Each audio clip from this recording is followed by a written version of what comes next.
Berjumpa kembali dengan saya Sam, teolog Protestan Karismatik di BFM channel ini. Kiranya kasih karunia damai sejahtera dari Allah Bapa dan Tuhan kita Yesus Kristus dan persekutuan Roh Kudus menyertai kita sekalian. Pada kesempatan ini saya akan melanjutkan pengajaran sesi tentang akhir zaman, sesi yang ke-11. Hari ini saya akan menyampaikan tentang Millennial Kingdom, ya, atau 1000 tahun pemerintahan Kristus di bumi ini. Ya. Saya mulai dengan opening statement saya. Gereja mula-mula meskipun hidup di tengah kondisi yang sulit karena penganiayaan, namun semangat mereka diperkuat oleh harapan kedatangan Kristus kembali. Kata Aramik Maranatha saat itu menjadi sapaan umum orang-orang percaya yang teraniaya. Mereka mengatakan bahwa Tuhan Yesus Kristus akan datang kembali untuk mendirikan kerajaannya. Bahkan mereka akan memerintah bersama-sama dengan dia. Misalnya di dalam 2 Timotius 2 ayat yang ke-12a, Paulus menjelaskan jika kita setia, kita akan memerintah bersama-sama dengan dia. Nah, pengharapan itu memberikan pengharapan seperti itu memberikan penghiburan dan dorongan karena mereka selalu diingatkan bahwa Tuhan akan segera datang kembali. Namun yang terpenting, harapan tersebut memiliki landasan dan dukungan dalam banyak ayat atau bagian Alkitab. Nah, banyak bagian dalam Alkitab yang menjelaskan tentang ide konsep kerajaan 1000 tahun ini. Misalnya di Wahyu 20 ayat 2-7, Mazmur 2 ayat 6-9, Yesaya 2 ayat 1-5, Yesaya 11 ayat 1-6, Yesaya 32 ayat 1-20, Yesaya 35 ayat 1-10, Yesaya 60 ayat 1-22, Yesaya 65 ayat 18 sampai ayat yang 23. Yeremia 31 ayat 12-14, Yeremia 3 pasal 31 sampai pasal 37, Yeremia 33 ayat yang ke-1 sampai ayat yang ke-6, Yeskiel pasal 34 ayat 25 sampai 29, Yeskiel 37 ayat 1 sampai 13, Yeskiel pasal 40 dan pasal 48, Daniel 2 ayat 35, Daniel 7 ayat 13 sampai 14, Yoel 2 ayat 21 sampai ayat 27, Amos 9 ayat 11 sampai 15, Mika 4 ayat 17, Jefanya 3 ayat 9 sampai 20, Zakaria 14 ayat 6 sampai ayat 21. Nah, banyaknya bagian-bagian Alkitab yang menyinggung, berisi ide gagasan tentang kerajaan milenium tersebut secara tegas, bukan hanya diperlihatkan dalam Wahyu pasal 20. Walaupun gagasan, sekali lagi, meskipun gagasan millennial kingdom atau kerajaan milenial secara tegas diperlihatkan dalam Wahyu 20, namun konsep kerajaan itu terungkap secara meluas dalam sejumlah bagian Alkitab seperti yang telah saya sebutkan tadi di atas. Nah, sekarang saya mengajak kita membaca nas Wahyu pasal 20 ayat 1-5. Wahyu pasal 20 ayat 1-5 sebagai dasar bacaan kita dalam pengajaran Millennial Kingdom atau kerajaan 1000 tahun ini. Lalu aku melihat seorang malaikat turun dari surga memegang anak kunci jurang maut dan suatu rantai besar di tangannya. Ia menangkap naga si ular tua itu, yakni iblis dan Satan, dan ia mengikatnya 1000 tahun lamanya. Lalu melemparkannya ke dalam jurang maut dan menutup jurang maut itu dan memeterainya di atasnya, supaya ia jangan lagi menyesatkan bangsa-bangsa sebelum berakhir masa 1000 tahun itu. Kemudian daripada itu ia akan dilepaskan untuk sedikit waktu lamanya. Lalu aku melihat tahta-tahta dan orang-orang yang duduk di atasnya, kepada mereka diserahkan kuasa untuk menghakimi. Aku juga melihat jiwa-jiwa mereka yang telah dipenggal kepalanya karena kesaksian tentang Yesus dan karena firman Allah, yang tidak menyembah binatang itu dan patungnya, dan yang tidak juga menerima tandanya pada dahi dan tangan mereka. Dan mereka hidup kembali dan memerintah sebagai raja bersama-sama dengan Kristus untuk masa 1000 tahun. Tetapi orang-orang mati yang lain tidak bangkit sebelum berakhir masa yang 1000 tahun itu. Inilah kebangkitan pertama. Ayat ini sangat penting sekali. Yang menjadi dasar dari ajaran premilenialisme, yaitu pemerintahan Kristus secara harfiah di bumi selama 1000 tahun. Dan ayat yang sama dipakai oleh orang-orang yang menolak adanya kerajaan 1000 tahun harfiah di bumi. Sama, menggunakan teks yang sama. Tapi beda hasil penafsirannya. Ya. Sebelum saya lebih jauh menjelaskan tentang kerajaan 1000 tahun ini, saya ingin menjelaskan sedikit kepada kita, mengingat kembali, kilas balik serangkaian peristiwa eskatologis akhir zaman yang telah saya bahas sebelumnya dalam urut-urutan kronologis. Antara lain, ketika masa tribulasi di bumi akan berakhir, maka antikristus dan koalisi blok barat akan mengumpulkan raja-raja di seluruh dunia, termasuk koalisi blok timur. Blok utara kan sudah tidak ada, Rusia, Gog dan Magog sudah dikalahkan. Rusia dengan koalisi blok utara sudah dikalahkan sebelumnya. Ya, jadi ini adalah koalisi dari blok barat, ya, yang koalisi antikris dan blok barat akan mengumpulkan raja-raja di seluruh dunia, termasuk koalisi dari blok timur juga akan bergabung untuk berperang di tempat yang bernama Armageddon di Palestina. Ini sudah saya jelaskan di sesi yang ke-9 tentang akhir zaman tentang perang Armageddon. Nah, di tengah-tengah pertempuran tersebut, surga terbuka dan Yesus Kristus turun dari surga diiringi oleh pasukan bala tentara surga. Ayat rujukannya Wahyu 19 ayat 11 sampai ayat yang ke-14. Jadi tujuan dari Antikristus bersama dan koalisi blok barat dengan raja-raja di seluruh dunia termasuk koalisi blok timur itu adalah untuk berperang di tempat yang bernama Armageddon di Palestina, tujuannya untuk menguasai Yerusalem dan membinasakan bangsa itu. Wahyu 16 12 sampai 16. Namun di tengah-tengah pertempuran tersebut surga terbuka. Yohanes melihat surga terbuka dan Yesus turun dari surga diiringi oleh pasukan bala tentara surga untuk berperang dan mengalahkan bangsa-bangsa itu. Wahyu 19 ayat 15. Nah, prosesi kedatangan Kristus ke bumi disertai dengan deklarasi Dia adalah raja atas segala raja dan Tuhan atas segala Tuhan. Kristus bertempur melawan antikris, binatang dan nabi palsu, Wahyu 19 ayat 19, dan membuat kedua penyesat itu tertangkap dalam pertempuran itu. Nah, kedua penyesat itu, antikris, binatang itu, dan nabi palsu itu kemudian dihukum dan dilemparkan ke dalam lautan api yang menyala-nyala oleh belerang. Perhatikan, lautan api yang menyala-nyala dengan belerang ini adalah Gehenna, dan ini adalah harapiah, arti harapiah. Neraka itu nyata, dan lautan api yang menyala-nyala itu bukan simbolik, itu harapiah. Jadi antikris itu nyata, nabi palsu itu nyata, lautan api, Gehenna itu juga nyata. Nah, sementara itu semua para pengikut antikris dan nabi palsu itu dibunuh dengan pedang oleh Yesus Kristus sendiri. Wahyu 19 ayat yang ke-21. Itu sedikit kilas balik tadi. Nah, penting, paling akhir, saya mengingatkan kembali, Yesus Kristus kemudian memberikan wewenang kepada malaikat untuk menangkap naga, iblis, dan mengikatnya, serta melemparkannya ke dalam jurang maut, Abisos. Ya. Memberi wewenang kepada seorang malaikat, Yesus Kristus memberi wewenang kepada seorang malaikat untuk menangkap naga, iblis, dan mengikatnya dengan rantai selama 1000 tahun. Lalu melemparkannya dalam jurang maut, Abisos, dan memenjarakannya di sana selama 1000 tahun. Wahyu 20 ayat 1-3. Tujuan dari pemenjaraan iblis ini adalah supaya ia jangan lagi menyesatkan bangsa-bangsa sebelum berakhir masa 1000 tahun itu. Wahyu 20 ayat 3. Nah, demi menjamin keamanan dan kedamaian bumi serta penduduknya, penyesat tersebut harus dipenjara di tempat yang bernama jurang maut atau Abisos selama 1000 tahun. Selama masa kerajaan milenial. Nah, kemudian setelah semua itu dilakukan, dengan kemenangan yang ngebilang, maka Yesus Kristus tampil sebagai raja bersama-sama orang kudusnya dan menjalankan pemerintahan di bumi selama 1000 tahun. Harapiah, bukan simbolik. 1000 tahun, harapiah, bukan simbolik. Wahyu 20 ayat 4. Nah, sebagai tambahan perlu diketahui bahwa Abisos atau jurang maut ini adalah penjara sementara bagi iblis dan antikris. Antikris atau binatang itu pernah dipenjara di tempat itu sebelum dia dilepaskan di awal masa tribulasi. Jadi saat ini antikristus, binatang itu, ya, binatang itu, ya, itu sedang dipenjara di jurang maut, di Abisos. Nanti suatu saat sebelum masa tribulasi, di awal masa tribulasi, ia akan dilepaskan, lalu kemudian dia akan menguasai seorang manusia yang akan menjadi antikris. Karena 666 simbol dari antikris itu adalah angka atau simbol dari seorang manusia dikatakan. Tapi roh binatang itu sendiri adalah roh jahat, ya, yang dipenjarakan. Di dalam Wahyu pasal 7 ayat 11 dikatakan binatang itu keluar dari jurang maut atau Abisos. Ya. Di Wahyu pasal 11 7. Nah, jadi Abisos ini adalah penjara bagi binatang itu. Ya. Kemudian suatu saat binatang itu dilepas, dia menyesatkan bangsa-bangsa, ya, menuntut penyembahan pada masa antikris, pada masa tribulasi. Tapi suatu saat Kristus datang, mengalahkan binatang dan nabi palsu itu, lalu melemparkan mereka ke Gehenna. Bukan lagi ke jurang maut Abisos, tapi ke Gehenna.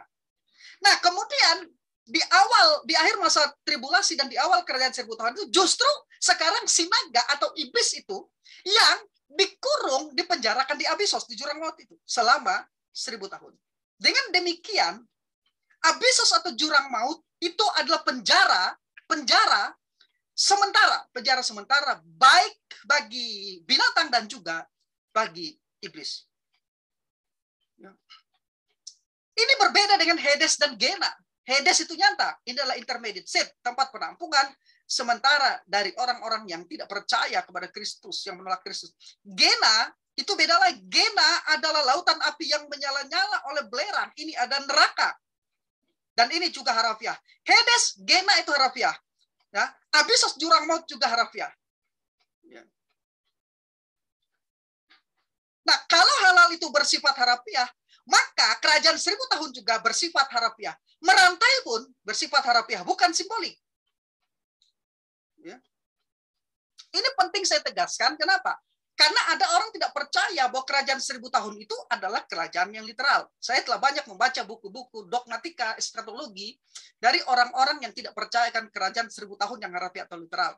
Saya bisa baca buku itu sekali dua kali, kemudian saya simpan saja, saya taruh saja. Karena menurut saya orang ini tidak percaya kepada kuasa Tuhan dan kepada apa yang akan dinubuatkan, bahwa apa yang dinubuatkan di dalam Alkitab Perjanjian Lama akan digenapi dalam kerajaan 1000 tahun yang benar-benar harafiah. Jadi ajaran tentang kerajaan 1000 tahun walaupun istilah tersebut hanya disebut dalam Wahyu 20 ayat 1-6, tetapi kebenarannya secara tegas didukung oleh kesaksian Alkitab baik Perjanjian Lama maupun Perjanjian Baru. Gagasan tentang kerajaan 1000 tahun dalam Wahyu 20 ayat 4 dinyatakan oleh istilah Yunani Silia yang artinya 1000. Pada prinsipnya kata tersebut selalu menjelaskan pengertian angka secara harafiah atau literal. Baik dalam Septuaginta, misalnya di Keluaran 20 ayat 6, Ulangan 1 ayat 21, maupun dalam Perjanjian Baru, misalnya di Markus 6 ayat 44, Kisah Para Rasul 2 ayat 41, menyatakan 1000 tahun yang harafiah. Namun seperti saya katakan tadi di depan, ada orang-orang Kristen tertentu yang keberatan atas pengharapan literal kerajaan 1000 tahun tersebut. Pengharapan harafiah kerajaan 1000 tahun tersebut. Mereka bilang, iblis dirantai itu simbolik. Kerajaan 1000 tahun itu simbolik. Ya. Bagaimana bisa makhluk roh seperti iblis dirantai? Jangan menggunakan pemikiranmu. Kamu pikir rantai untuk merantai iblis itu sama seperti rantai untuk membelenggu seorang penjahat. Seperti rantai kapal, seperti rantai anjing. Atau seperti belenggu atau borgol. Bukan seperti itu. Rantai untuk roh, Tuhan sediakan sendiri untuk makhluk roh. Allah yang sanggup menciptakan makhluk roh, mencipta langit, bumi, dan segala isi. Susah apa bagi dia untuk membelenggu dengan rantai khusus makhluk roh? Tidak ada yang susah. Bahkan melemparkannya ke jurang maut, lalu memeteraikannya, yang tidak ada seorang pun membukanya jika Allah tidak memerintahkan upaya. Allah berdaulat dan Allah berkuasa. Jika engkau meragukan dan menyebut perantaian iblis itu simbolis, maka engkau harus menafsirkan juga iblis itu sendiri simbolis di situ. Iblis simbolis, lautan api yang menyala-nyala simbolis, Hades itu simbolis. Semuanya harus ditafsirkan simbolis. Kalau kerajaan 1000 tahun di situ simbolis. Kalau tidak, maka engkau membuat penafsiran ganda. Kerajaan 1000 tahun simbolis, sementara iblis tidak simbolis di situ. Maka engkau sedang menerapkan sebuah prinsip penafsiran yang bersifat ganda. Yang engkau bisa menentukan ini yang harafiah, yang ini yang simbolik. Kerajaan 1000 tahun itu simbolik. Iblis ikat itu simbolik. Iblis dirantai itu simbolik. Tapi neraka itu nyata, bukan simbolik. Loh, itu penafsiran bagaimana? Itu ganda. Penafsiran ganda. Di teks yang sama. Di teks yang satu, di Wahyu 20. Tidak bisa menerapkan seperti itu. Lalu nanti dikatakan di sana kan ada orang-orang yang mati dibangkitkan. Karena mereka beriman kepada Kristus. Orang-orang yang mati dibangkitkan dan memberita itu juga simbolik? Apakah seperti itu maksud Anda? Tidak. Kalau maksud Anda kerajaan 1000 tahun itu simbolik, merantai iblis itu selama 1000 tahun itu simbolik, maka Anda harus menafsirkan juga jurang maut itu simbolik, neraka itu, lautan api yang menyala-nyala itu simbolik, dan orang yang mati selama masa antikris memerintah itu juga simbolik. Baru Anda konsisten di dalam menafsirkan.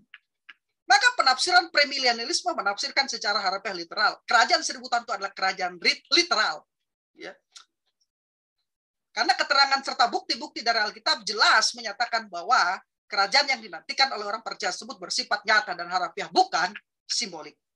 Ada 3 argumen lain yang ingin saya nyatakan. Yang pertama, apabila peristiwa-peristiwa eskatologis seperti pengangkatan gereja, penghakiman di bema Kristus, kebangkitan tubuh, pesta perkawinan domba, kedatangan Kristus kembali ke bumi, peperangan Armageddon, ditangkapnya antikris nabi palsu, dan ditangkapnya mereka, dilemparkan ke neraka. Ya. Turunnya Kristus di atas awan-awan bersama dengan bala tentara surga ke bumi ini adalah peristiwa-peristiwa yang literal dan harafiah, maka adalah logis untuk menerima kerajaan 1000 tahun juga harafiah dan literal. Seperti saya katakan tadi di depan, kalau Anda katakan rantai iblis selama 1000 tahun itu simbolik dan kerajaan 1000 tahun simbolik, Anda harus menafsirkan orang-orang yang mati dan neraka di sana juga harus simbolik.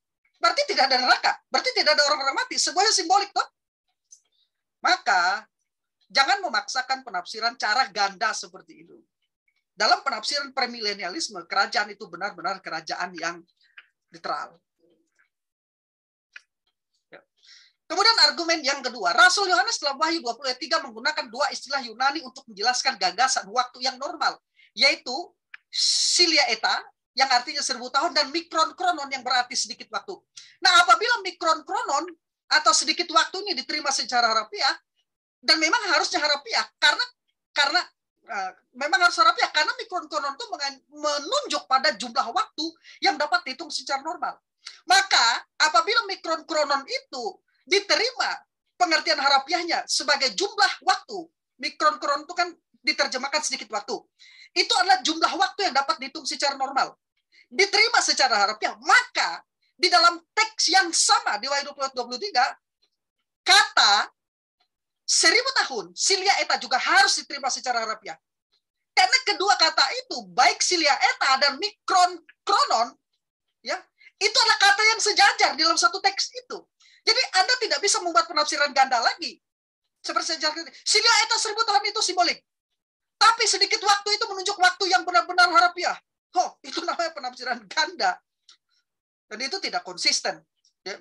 Nah, yang ketiga, kasus akusati pada kata Silia Eta atau 1000 tahun dalam Wahyu 20 ayat 2 menjelaskan gagasan tentang jangka waktu yang kuantitatif atau jumlah yang dapat dihitung.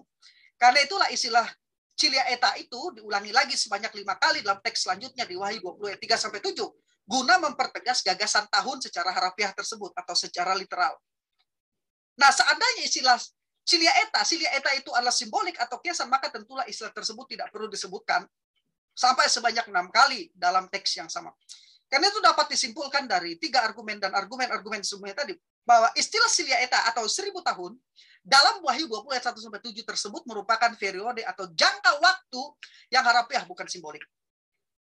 Dalam periode Silia Eta itulah iblis diikat dan dipenjara di Abisos atau di jurang maut. Dan dalam periode yang sama itu, selama 1000 tahun, Kristus memerintah di bumi sebagai raja di atas segala raja dan Tuhan di atas segala Tuhan. Jadi kerajaan 1000 tahun bukan kiasan, bukan simbolik, tapi benar-benar kerajaan harafiah literal yang ada di bumi ini, di mana Kristus menjadi raja, memerintah seluruh bumi, dan orang-orang percaya bersama-sama dengan dia memerintah juga di dalam kerajaan itu selama 1000 tahun. Silia Eta. Ini yang kita sebut sebagai millennial kingdom atau kerajaan 1000 tahun yang literal. Sekarang saya ingin menjelaskan konsep kerajaan 1000 tahun. Ya. Dan saya mengambil pendapatnya dari Profesor Chan Sirairi. Pemerintahan Kristus di bumi selama 1000 tahun ini dikenali dengan istilah millennial kingdom atau kerajaan milenial. Istilah milenial berasal dari kata Latin millennium, yaitu gabungan dari kata mille yang berarti 1000 tahun, 1000, dan annus yang berarti tahun. Jadi millennium berarti 1000 tahun. Nah, istilah Yunani Silia Eta yang sudah sebutkan tadi berulang-ulang di depan, di dalam Wahyu 20 ayat 4 menekankan konsep kerajaan milenial, di mana gereja atau orang percaya akan memerintah selama 1000 tahun bersama-sama dengan Kristus. Ini dipertegas dengan hadirnya kata kerja Yunani balisio yang berarti menjadi raja sebanyak 2 kali dalam teks itu, Wahyu 20 ayat 4 dan 6. Nah, tentu saja raja yang dimaksud di teks itu di Wahyu 20 ayat 4 dan ayat 6, dimaksud di sini raja di sini adalah orang-orang percaya ya, yang akan memerintah bersama-sama dengan Kristus secara harafiah di kerajaan milenial tersebut. Nah, yang pertama dalam konsep kerajaan 1000 tahun yang ingin saya bagikan adalah bentuk pemerintahan kerajaan 1000 tahun. Nah, menurut Profesor Rairi, bentuk pemerintahan di dalam kerajaan 1000 tahun adalah teokrasi, yaitu bentuk pemerintahan Allah yang berdaulat sama seperti yang digunakan untuk bangsa Israel dalam masa-masa perjanjian lama. Hanya saja dalam kerajaan tersebut, Kristus secara pribadi dan langsung melaksanakan pemerintahannya. Nah, kemudian yang kedua, ruang lingkup kekuasaan kerajaan 1000 tahun. Kerajaan 1000 tahun merupakan pemerintahan yang meliputi seluruh bumi, di mana Kristus secara nyata, secara harafiah, secara literal akan memerintah dan bersinggasana di atas tata Daud di Yerusalem. Ayat rujukannya Mazmur 72 ayat 6 dan 7, Yesaya 2 ayat 2-4, Yesaya 11 ayat 1-5, Yeremia 23 ayat 5, Zakaria 14 ayat 9. Karena kerajaan ini melingkupi seluruh bumi, maka akan ada raja-raja dan hakim-hakim yang diangkat atas bangsa-bangsa oleh Kristus. Seperti yang disebutkan di Wahyu pasal 20 ayat 4 dan 6. Di dalam perjanjian lama, rujukannya, ide gagasannya adalah Yesaya 1 ayat 12, Zakaria 3 ayat 7, Matius 19 ayat 28, 1 Korintus 6 ayat 3, 2 Timotius 2 ayat yang ke-12. Di dalam 2 Timotius 2 ayat 12, di sana dikatakan jika kita setia, kita akan memerintah bersama-sama dengan dia. Ini konsisten dengan penafsiran harafiah atau literal dari Wahyu 20 ayat 4 sampai 6, adanya raja-raja atau hakim-hakim yang diangkat untuk bersama-sama menjalankan roda pemerintahan dengan Kristus sebagai raja, pimpinan tertinggi pemerintahan tertinggi di kerajaan 1000 tahun. Ya. Nah, kemudian ada lagi istilah di dalam Wahyu pasal 24 itu, ya, yaitu istilah Yunani krima yang diterjemahkan dengan menghakimi. Ini adalah menunjuk kepada jabatan seorang hakim yang menjalankan proses penghakiman dan eksekusi dalam pengadilan. Inilah orang-orang percaya nantinya, ya, yang akan bersama-sama dengan Kristus sebagai raja-raja dan sebagai hakim dalam pemerintahan di kerajaan 1000 tahun. Ya, karena ruang lingkup kerajaan 1000 tahun itu luas, ya, di seluruh bumi. Nah, kemudian ciri dari kerajaan 1000 tahun dalam konsep kerajaan 1000 tahun, ciri-cirinya adalah menurut Profesor Ray, kerajaan 1000 tahun menurut Alkitab mempunyai ciri-ciri seperti adanya kebenaran dan keadilan. Kebenaran dan keadilan ini memenuhi seluruh bumi. Mazmur 11 ayat 4 dan 5, Yesaya 2 ayat yang ke-4. Nah, Yeremia 23 ayat 5 sampai 6. Sebagai akibat dari adanya kebenaran dan keadilan, maka kerajaan 1000 tahun merupakan suatu masa kerajaan damai. Yesaya 2 ayat 4, Zakaria 8 ayat 4 sampai 5.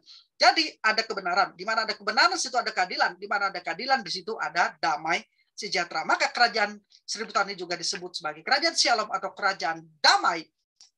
Damai di seluruh dunia. Ya. Bukan saja karena karena iblis diikat selama 1000 tahun, jadi dia tidak dapat mengasut orang-orang. Kemudian Kristus memerintah di sana, dan pemerintahan itu berdasarkan keadilan, berdasarkan kebenaran keadilan yang akhirnya menghasilkan damai sejahtera. Juga menurut Profesor Ray, kemakmuran ekonomi menghiasi kerajaan itu. Yesaya 35 ayat 1 sampai 7, dan seluruh dunia akan mengalami pengenalan akan Tuhan. Dan pengenalan akan Tuhan meliputi seluruh dunia. Yesaya 2 ayat yang ke-23. Itu tadi konsep dari kerajaan 1000 tahun. Nah, sekarang saya ingin menjelaskan, tadi sudah saya jelaskan memang siapa raja di kerajaan 1000 tahun itu, tapi saya ingin lebih mendalam lagi, yaitu raja di kerajaan 1000 tahun. Kristus sendiri akan menjadi kepala pemerintahan di kerajaan 1000 tahun, karena dia adalah raja di atas segala raja dan Tuhan di atas segala Tuhan. Itu jelas sekali di dalam nubuatan oleh seorang malaikat ketika berjumpa dengan Maria di Lukas 1 ayat 32 sampai 34, ketika berjumpa dengan Yusuf maupun Maria tentang siapa sebenarnya anak yang akan dilahirkan itu. Yesaya telah meramalkan, tidak hanya dinyatakan di dalam Lukas 1 ayat 32 sampai 34, tetapi Yesaya, bukan hanya Lukas yang mencatat, tetapi Yesaya telah meramalkan hal ini sebelumnya di Yesaya 9 ayat 5 sampai 6.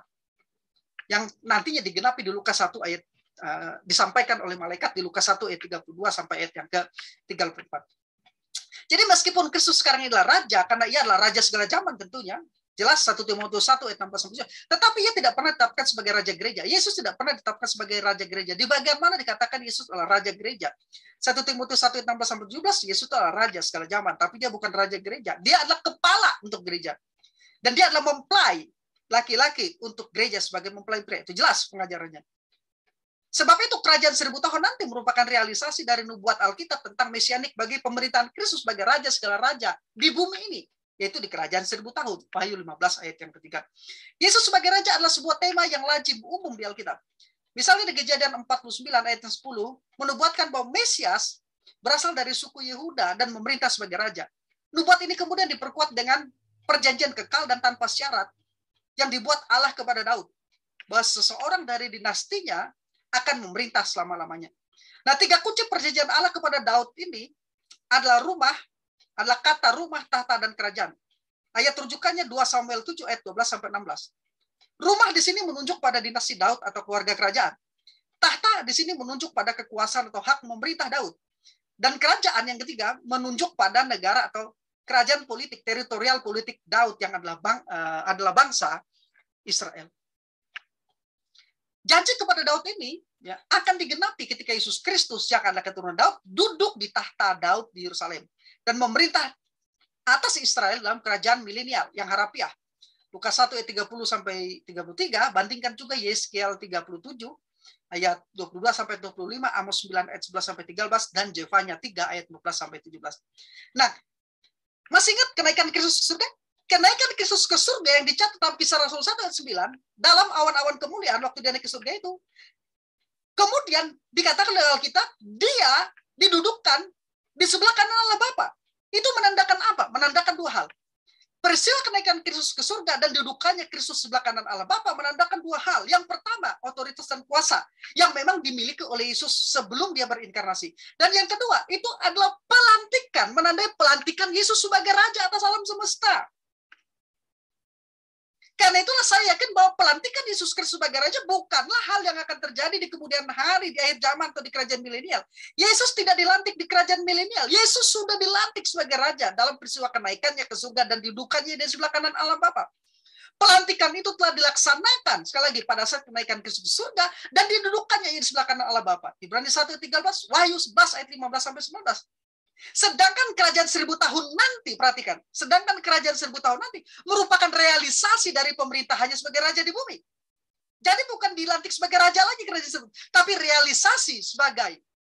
realisasi dari pemerintahannya sebagai raja di bumi. Dia adalah raja alam semesta, tapi dia harus menjadi raja di bumi juga. Dan itu adalah dalam kerajaan yang harafiah, kerajaan 1000 tahun. Dalam Mazmur 26, dalam Mazmur 2 ayat 6, Allah Bapa mendeklarasikan anak yang telah dilantik duduk di sebelahnya di surga sebagai raja di Yerusalem di bumi. Profesor Darrell L. Box, ahli perjanjian baru dari Dallas Theological Seminary, menjelaskan bahwa penggenapan janji kerajaan Allah melalui Mesias sudah terjadi saat ini. Makanya kayak tadi, Yesus sebagai Mesias sudah dilantik sebagai Raja. Tetapi penggenapannya secara sempurna terjadi ketika Yesus Kristus datang kembali untuk memulihkan pemerintahan Israel, termasuk masalah politik di dunia ini. Jadi Profesor Darrell L. Bock juga mempercayai adanya kerajaan milenial di bumi ini. Profesor perjanjian baru dari Dallas Theological Seminary. Sekarang kita melihat di Mazmur 110, di sana menegaskan bahwa Mesias akan menaklukkan musuh-musuhnya dan memerintah atas mereka. Daniel 7 ayat 13-14 memberitahu kita bahwa Mesias yang juga raja akan mempunyai kekuasaan yang kekal. Alkitab menyebutnya dengan gelar raja di atas segala raja dan Tuhan atas segala Tuhan. Wahyu 19:16. Jadi Yesus adalah raja di atas segala raja di kerajaan 1000 tahun. Dan dia akan mengangkat raja-raja untuk memerintah di bangsa-bangsa dan kota-kota di seluruh dunia. Ini adalah orang-orang percaya yang telah dilantik di surga dalam pesta perkawinan domba turun bersama-sama dengan Kristus untuk berperang melawan bangsa-bangsa di Armageddon, mengalahkan antikris, mengikutnya di segala bangsa, kemudian mendirikan kerajaan 1000 tahun. Mereka inilah orang percaya bersama-sama dengan Kristus memerintah di kerajaan 1000 tahun. Sekarang saya ingin bicara tentang penghuni kerajaan 1000 tahun. Dan ini mungkin sesuatu yang baru bagi saudara yang mendengarkan ini. Jadi itu saudara harus mendengar, memperhatikan saya dengan baik-baik penjelasan saya. Siapa sih sebenarnya penghuni kerajaan 1000 tahun? Sebab jika saudara tidak mendengarkan ini, maka saudara akan keliru nanti. Seperti Erastus Sabdono misalnya menafsirkan Yesaya 65 ayat yang ke-18 tentang sebenarnya kondisi kerajaan 1000 tahun itu dianggap sebagai kondisi langit dan bumi yang baru, di mana orang bisa kawin dan mengawinkan. Di surga tidak ada kawin dan mengawinkan. Yesaya 65 itu tidak bicara tentang langit dan bumi yang baru dalam pengertian surga, yang akan langit dan bumi baru dan Yerusalem baru yang akan ada. Itu bukan surga. Ya. Dan juga bukan langit dan bumi yang baru, Yesaya 65 itu. Tapi langit dan bumi yang ada sekarang ini yang dipulihkan dalam kerajaan 1000 tahun. Maka di situ akan ada orang yang bisa kawin dan mengawinkan. Dan akan ada orang yang berumur panjang dan ada yang mati. Dan orang yang di bawah umur 100 tahun matinya disebut kena kutuk. Dan kondisi pembelian itu saya jelaskan nanti lebih jauh. Saya hanya meminta atensi saudara, perhatian saudara, supaya benar-benar menyimak penjelasan ini agar nanti saudara dapat melihat teksnya, ayat-ayatnya. Siapa sih sebenarnya penghuni kerajaan 1000 tahun itu berdasarkan teks itu. Nah, dari banyak baca dari pakar-pakar premilenialisme, baik itu John Walvoord, Dwight G. Pentecost, kemudian saya juga membaca Apologetron Rhodes, kemudian Mac Kikhoff, kemudian saya juga membaca dari buku-buku seperti Profesor Ryrie, kemudian saya juga membaca Wilmington, kemudian saya juga membaca buku-buku yang lainnya, ya. Ada 3 pandangan, 4 pandangan tentang milenialisme ini, ya. Tapi saya menjelaskan dari perspektif premilenialisme, ya. Saya juga membaca progressive dispensationals, kemudian dari Darrell Box, ya, dan juga yang lainnya. Nah, ada 2 kelompok orang yang akan menjadi penghuni kerajaan 1000 tahun ini. Yang pertama adalah kelompok orang-orang kudus yang telah diberi tubuh yang baru atau tubuh kemuliaan sama seperti tubuh Yesus Kristus. Jadi saudara harus kembali melihat video saya sebelumnya di sesi yang ke-4, sesi yang ke-3, 4, dan sesi yang ke-5, sesi 3, 4, 5, dan sesi yang ke-7. Siapa orang-orang yang telah diubahkan, kelompok orang-orang kudus yang telah diberi tubuh yang baru ini. Ya, ini adalah gereja orang percaya yang diangkat pada hari pengangkatan atau rapture. Nah, jadi kelompok yang pertama dari penghuni kerajaan surga, penghuni kerajaan 1000 tahun maksud saya, adalah kelompok orang-orang yang telah diberi tubuh yang baru atau tubuh kemuliaan sama seperti Kristus. Mereka adalah orang-orang percaya masa gereja yang telah dibangkitkan pada saat kedatangan Kristus yang kasar sebagai mempelai gerejanya. Sementara orang yang pada saat waktu pengangkatan gereja itu yang masih hidup diubahkan. Kemudian mereka menyongsong Tuhan yang kasar. Mereka mengikuti penghakiman di bema Kristus, kemudian masuk ke pesta perkawinan domba dan bersama dengan Kristus turun untuk berperang di Armageddon. Dan Yesus bersama dengan Yesus mendirikan kerajaan 1000 tahun. Nah, kemudian orang-orang kudus lainnya adalah orang-orang kudus perjanjian lama. Daniel 12 ayat 2, dan orang-orang percaya mati pada pasca tribulasi atau di akhir masa tribulasi, masa besar itu. Wahyu 20 ayat 4. Ya, mereka ini dibangkitkan pada saat kedatangan Kristus kembali ke bumi untuk mendirikan kerajaan 1000 tahun. Ini disebut dengan kebangkitan pertama. Nah, kelompok orang-orang ini, gereja dan orang-orang kudus perjanjian lama serta orang-orang kudus yang mati pada pasca tribulasi, orang-orang inilah yang menjadi kelompok pertama dari penghuni kerajaan 1000 tahun. Karena orang-orang ini dibangkitkan dan telah memiliki tubuh yang baru, telah diubahkan, dibangkitkan, dan memiliki tubuh yang baru. Orang-orang ini walaupun hidup di kerajaan 1000 tahun, mereka, perhatikan baik, tidak kawin mengawinkan, tidak dapat mati. Mereka tidak kawin dan mengawinkan, tidak dapat mati. Apa yang mereka kerjakan sana? Memerintah bersama dengan Kristus. Di antara mereka ada sebagai raja-raja, tadi dikatakan ada yang sebagai hakim. Intinya, sesuai dengan pekerjaan pahala mereka di muka bumi ini pada waktu mereka hidup dalam pengiriman mereka kepada Kristus, maka mereka mendapatkan pahala. Di antaranya ada yang menjadi raja. Bahkan 12 murid Yesus akan duduk memerintah, tidak termasuk Yudas karena sudah diganti oleh Matias. Ke-12 orang itu akan memerintah atas 12 suku Israel. Di mana itu digenapi? Di kerajaan 1000 tahun. Jelas itu di kerajaan 1000 tahun.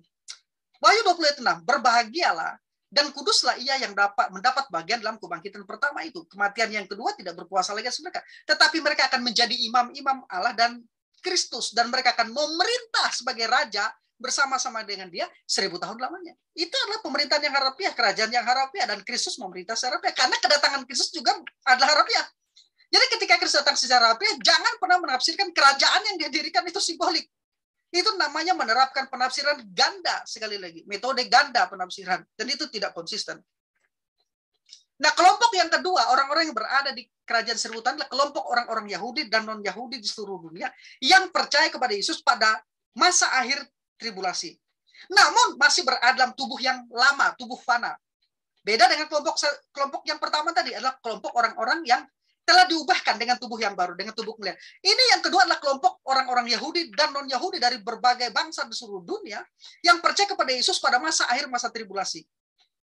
Karena suatu saat ketika Yesus datang dipenuhi dengan awan-awan, menunggang kuda putih saat itu sebagai panglima perang, sebagai raja sekarang, orang-orang Yahudi yang diselamatkan itu percaya kepada dia. Dan ada orang-orang non-Yahudi yang di seluruh dunia juga dari masa tribulasi itu yang tidak dimeteraikan oleh antikris, baik pada dahi ataupun pada lengannya. Mereka inilah yang akan masuk di dalam kerajaan 1000 tahun. Maka pada awal masa kerajaan 1000 tahun itu akan ada penghakiman. Penghakiman kambing dengan domba, mereka akan dipisahkan.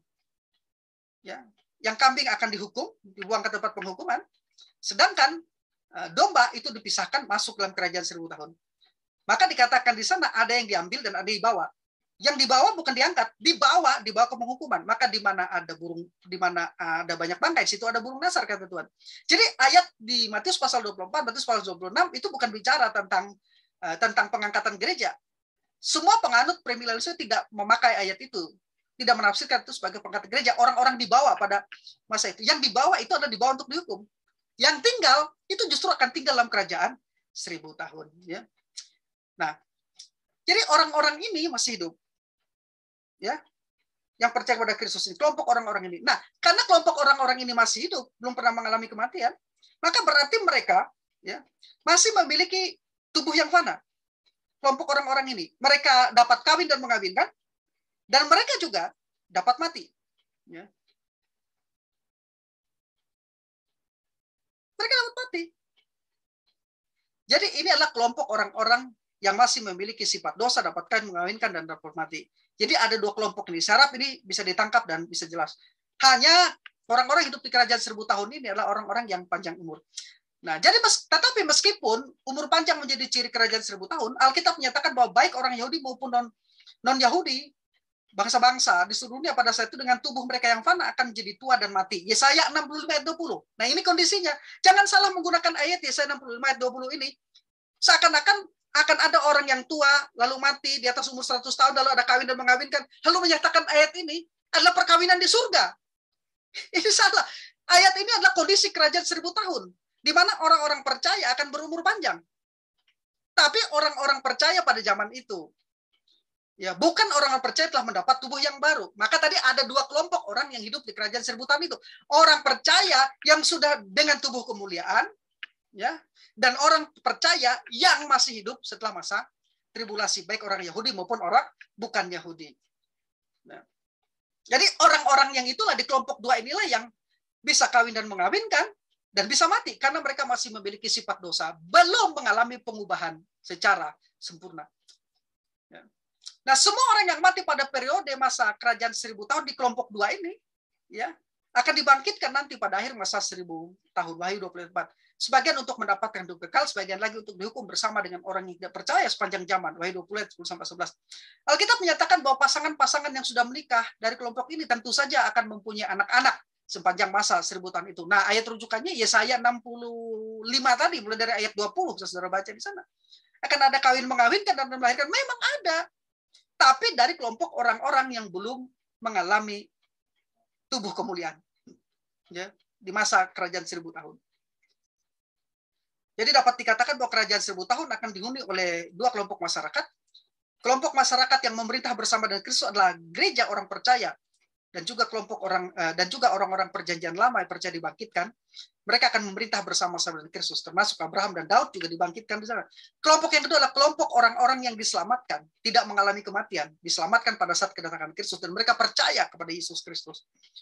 Baik orang Yahudi maupun non-Yahudi. Kelompok inilah yang akhirnya bisa kawin dan mengawinkan, bisa berumur panjang, bisa mempunyai anak, ya, dan bisa mati. Tapi mereka memiliki tubuh yang masih memiliki sifat dosa. Akibatnya apa? Di antara anak-anak yang lahir pada masa kerajaan 1000 tahun dari kelompok itu, ketika menjadi dewasa, meskipun secara lahiriah menunjukkan ketaatan kepada Kristus dan pemerintahannya, tapi dalam hati mereka menolak raja yang adalah juru selamat, karena mereka masih memiliki sifat dosa.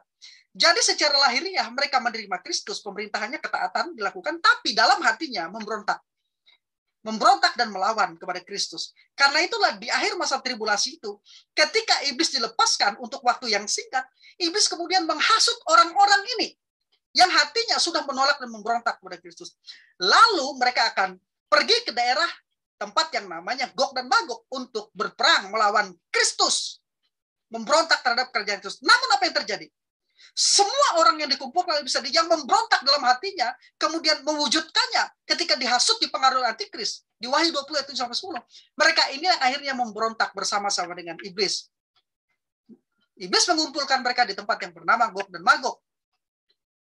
Namun dalam Wahyu 20 ayat 10 dikatakan, ya, iblis ini, ya, dan orang-orang yang terhasut untuk memberontak tadi dari berbagai bangsa seluruh dunia tadi, ya, pada masa akhir kerajaan milenium, akhirnya api dari surga menghanguskan mereka. Dan iblis itu ditangkap, dilemparkan ke Gehenna, neraka, ya, di mana antikris binatang dan nabi palsu itu sudah dilemparkan 100 tahun yang lalu di awal kerajaan 1000 tahun yang lalu di awal kerajaan 1000 tahun.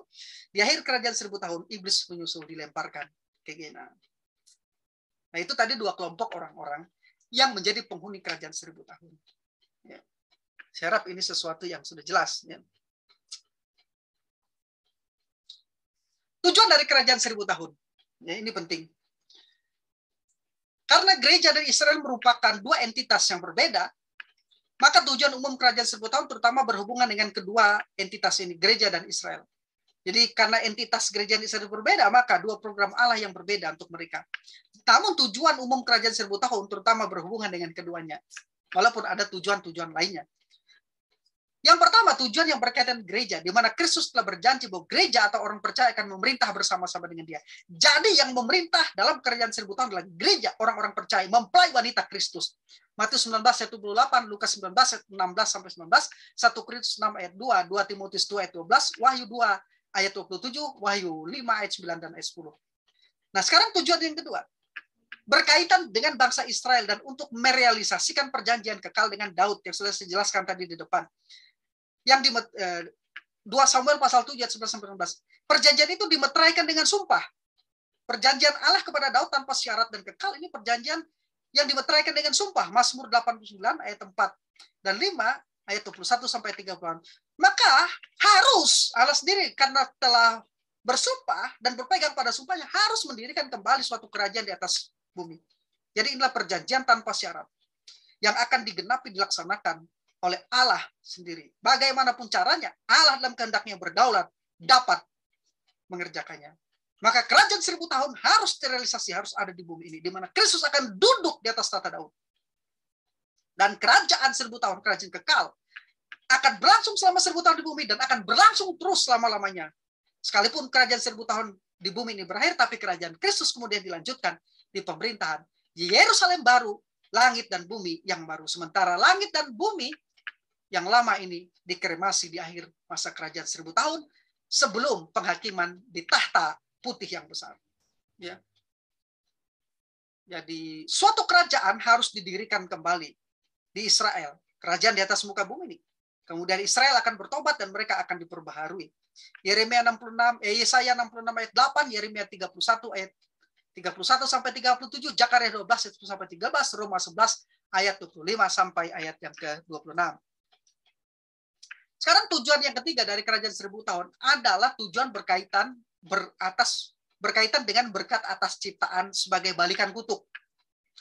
Tujuan yang ketiga adalah tujuan dari masa 1000 tahun adalah yang berkaitan dengan berkat atas ciptaan sebagai balikan atas kutuk. Ketika Adam dan Hawa berdosa di Taman Eden, Tuhan menjatuhkan 5 kutukan. Atas apa? Ular, iblis, perempuan, laki-laki, dan alam. Kejadian 3 ayat 14-19. Sejak saat itu sampai sekarang bumi berada di bawah kutukan tersebut. Bandingkan Roma 8 ayat 19-22. Satu tujuan dari kerajaan 1000 tahun adalah untuk membalikan kutuk Tuhan atas ciptaan. Dalam kerajaan ini, makanya nanti di kerajaan 1000 tahun, semua binatang akan kembali menjadi pemakan tumbuhan. Seperti ketika pertama kali diciptakan, ayatnya di Kejadian 1 ayat 30, Yesaya 11 ayat 6-9. Bumi akan menjadi luar biasa produktif dan indah. Bahkan padang gurun pun ditumbuhi bunga-bunga. Yesaya pasal yang ke-35 ayat 1-7. Kemudian kita akan melihat apa? Di Yesaya 69 mulai dari Yesaya 65 mulai dari ayat 20, di sana dikatakan serigala ya akan makan bersama-sama dengan domba, makan rumput. Seorang anak akan bermain-main dengan singa yang makan rumput dan dengan ular, tidak apa-apa, tidak berbisa, tidak. Kenapa? Karena kondisi keadaan alam telah dikembalikan seperti keadaan di Taman Eden. Jadi kerajaan 1000 tahun adalah kondisi ideal. Akan kembali seperti Taman Eden. Bumi akan benar-benar produktif, topografi bumi benar-benar akan baik, tidak akan ada gempa bumi. Ya, intinya adalah seluruh bumi akan jadi seperti Taman Eden raksasa.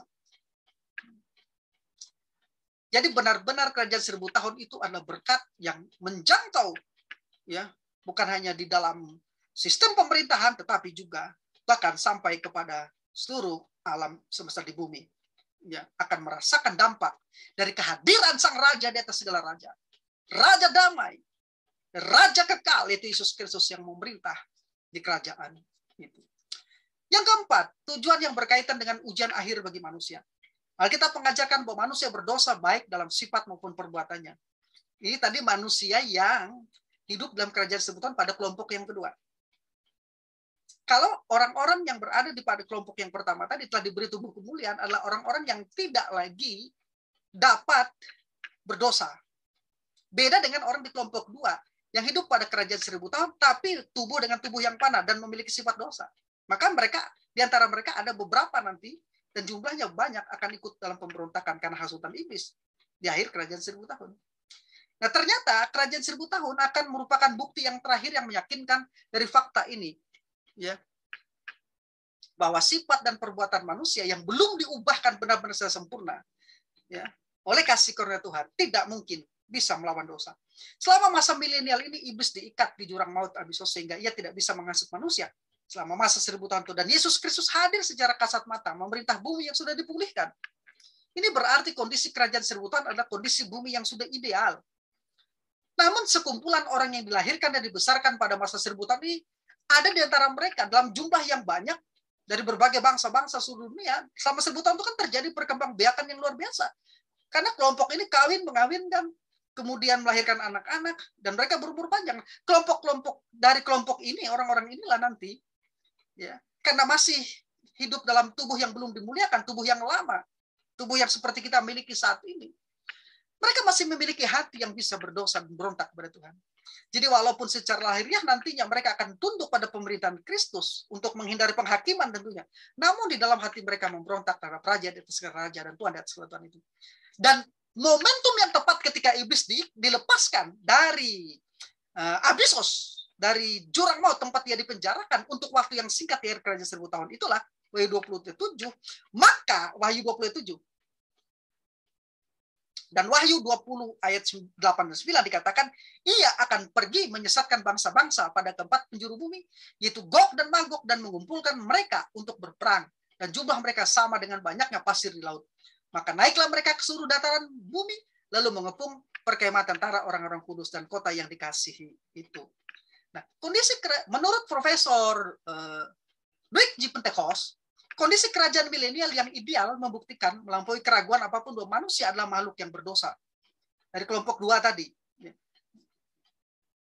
Tanpa dapat diperbaiki dan terpisah dari kasih karunia Allah yang menyelamatkan. Masa 1000 tahun telah dirancang oleh Allah untuk menjadi ujian akhir bagi manusia yang sudah jatuh dalam dosa di bawah lingkungan yang paling ideal untuk menaati sang raja. Namun terbukti manusia sekali lagi didapati gagal.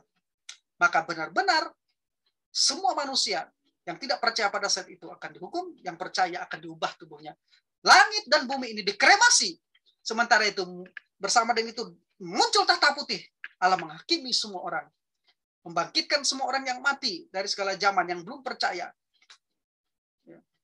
Lalu diperhadapkan ke sana. Sementara orang-orang yang hidup di kerajaan 1000 tahun juga akan dihakimi di pengadilan tahta putih itu. Mereka yang tidak tercatat namanya di kitab kehidupan akan dilemparkan ke Gehenna. Tapi mereka yang tercatat nama dalam kitab kehidupan akan bersama-sama dengan gereja yang menempati langit dan bumi yang baru, Yerusalem baru yang dibuat oleh Allah sendiri. Langit baru, bumi baru, Yerusalem baru yang turun dari surga. Disitulah tempat sesungguhnya, tempat kita terakhir ditempatkan Allah dalam kondisi yang sempurna dan paling ideal. Di situ kita akan hidup sama seperti Kristus sama seperti malaikat. Tidak kawin, tidak mengawinkan, berumur panjang, dan tidak akan mati dengan tubuh yang ada saat ini. Jadi kita suatu saat memang akan tinggal di satu tempat, langit dan bumi baru dan Yerusalem yang baru. Ya. Tapi itu semua nanti. Sebelum itu, kita akan memerintah bersama dengan dia di kerajaan 1000 tahun. Nah, kerajaan 1000 tahun ini yang seringkali dianggap oleh orang-orang tertentu dalam Yesaya pasal 65 khususnya.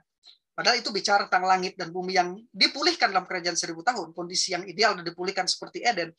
Tapi dianggap sebagai langit dan bumi kerajaan 1000 tahun. Sehingga dikatakan di surga nanti, di langit bumi baru nanti, kita ada kawin dan mengkawinkan. Sebenarnya konteks penempatan ayat yang tidak tepat. Ayat yang seharusnya ditempatkan untuk konteks kerajaan 1000 tahun dipakai untuk konteks langit dan bumi yang baru. Jelas saja pengertian dan pemahamannya akan salah. Sehingga akhirnya ada apa? Ada pengajaran, ada perkawinan di surga. Akan ada pesta perkawinan di surga, orang-orang akan kawin-mawin, dan akan melahirkan anak-anak. Nah, itu kan ajaran ngawur karena menggunakan ayat yang tidak tepat. Akhirnya closing statement saya, Alkitab menyaksikan bahwa kerajaan Daud merupakan rencana Kristus yang akan dinyatakan ketika ia datang kembali ke dunia. Matius 25 ayat 31 sampai 46, Lukas 19 ayat 12 sampai 15, Wahyu 19 ayat 11 sampai 20 sampai pasal 20 ayat yang ke-6. Wahyu 19 ayat 11 sampai pasal 20 ayat yang ke-6. Saat ini Kristus masih berada di surga. Namun akan tiba waktunya ia akan datang kembali dan duduk di tahta Daud leluhurnya. Dia akan memerintah di atas seluruh bumi. Mazmur 72 ayat 6 sampai 11, Yesaya 2 ayat 2 sampai 4, Yesaya 11 ayat 1 sampai 5, Yeremia 35 ayat 3 dan Zakaria 14 ayat 9. Kedatangan Kristus dari surga ke bumi ditandai dengan sebuah prosesi kemenangan dan deklarasi bahwa ia adalah raja atas segala raja dan Tuhan atas segala Tuhan. Wahyu 19 ayat 11 sampai 21. Bandingkan Mazmur 110 ayat 1 sampai 2. Nah, pemerintahan Kristus akan berpusat di Yerusalem. Yesaya 2 ayat 1 sampai 4. Dan dari tempat itulah ia akan memerintah dan menguasai seluruh bumi sebagai raja yang berdaulat. Mazmur 72 ayat 8 sampai 11, ayat 17 sampai 19 dan Wahyu 19 ayat yang ke-16. Saat itulah gereja kita, orang-orang percaya yang telah bersama-sama dengan dia pada saat pengangkatan gereja akan turun memerintah bersama-sama dengan dia di dalam kerajaan milenial. The Millennial Kingdom ini. Matius 19 ayat 28, Lukas 19 ayat 16 sampai 19, 1 Korintus 6 ayat 2, 2 Timotius 2 ayat 12, Wahyu 2 ayat 27, Wahyu 5 ayat 11 sampai 10. Jadi kenapa Paulus setelah membicarakan tentang kedatangan Kristus, kebangkitan tubuh dalam 1 Korintus pasal 15 di akhirnya di ayat yang ke-58 mengajak orang untuk bertekun. Ya. Mengajak kita untuk bertekun. Untuk rajin melakukan pekerjaan Tuhan. Ya. Giat di dalam pekerjaan Tuhan, tekun di dalam mengiringi Tuhan.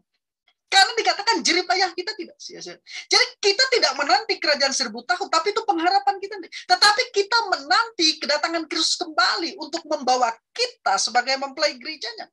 Karena kalau kita dibawa bersama-sama dengan dia, nanti kita pasti akan memerintah bersama-sama dengan dia. Maka itu kita berbuat baik, kita giat di dalam melakukan pekerjaan Tuhan bukan untuk mendapatkan keselamatan, tapi untuk mendapatkan pahala upah kita. Pahala upah kita itu bukan hanya kita bisa bersama dengan dia di surga dalam pesta perkawinan anak domba, tapi kita juga akan turun bersama dengan dia memerintah dalam kerajaan 1000 tahun nantinya. Itu adalah bagian dari pahala kita. Dan orang yang akan ditempatkan di dalam kerajaan 1000 tahun itu nanti berdasarkan pahalanya, kesalehannya, ketaatannya di bumi. Ingat, ketaatan bukan untuk keselamatan kita, tapi untuk upah kita. Untuk mendapatkan pemahkotaan di bema Kristus. Dan untuk masuk dalam pesta perkawinan anak domba. Dan turun bersama-sama dengan Kristus. Memerintah dalam kerajaan 1000 tahun. Maka ketika saudara mendengarkan ini, bertekun dalam iman. Setia kepada Kristus. Taati dia. Berbuatlah baik sebanyak-banyaknya. Dengan motivasi didorong oleh kasih Kristus. Dan itu akan dipahalai, itu akan diupahi nanti. Jangan bermalas-malasan. Menginjil, menjadi saksi Tuhan. Melawat, mendoakan orang sakit, berbagi dengan apa yang saudara punya. Semua itu akan dipahalai. Bukan untuk dalam rangka saudara, keselamatanmu itu anugerah Allah diberikan karena anugerah oleh iman. Keselamatan saya karena anugerah oleh iman. Tapi mengapa saya berbuat baik? Mengapa saya melakukan tindakan? Mengapa saya hidup dalam ketaatan, kekudusan, kesalehan? Itu semua karena saya percaya. Saya akan mendapatkan pahala yang setimpal dengan apa yang dilakukan. Pada hari Kristus membawa saya sebagai mempelai gerejanya dengan semua orang percaya gereja di seluruh dunia pada hari pengangkatan gereja. Dan membawa gereja mempelainya di bema, di mana dia akan memberi pahala dan kemudian masuk dalam pesta perkawinan domba, kemudian membawa gerejanya ini, mempelainya ini, orang-orang percayanya ini, salehnya ini, untuk memerintah bersama-sama dengan dia di kerajaan 1000 tahun. Saudara-saudaraku yang dikasihi oleh Tuhan, itulah pengharapan kita. Yesus datang sebagai raja di atas segala raja untuk memerintah di bumi selama 1000 tahun, dan kita akan bersama-sama dengan dia memerintah dalam kerajaan 1000 tahun yang literal dan harafiah. Ini yang bisa saya bagikan. Saya Sam, teolog Protestan karismatik.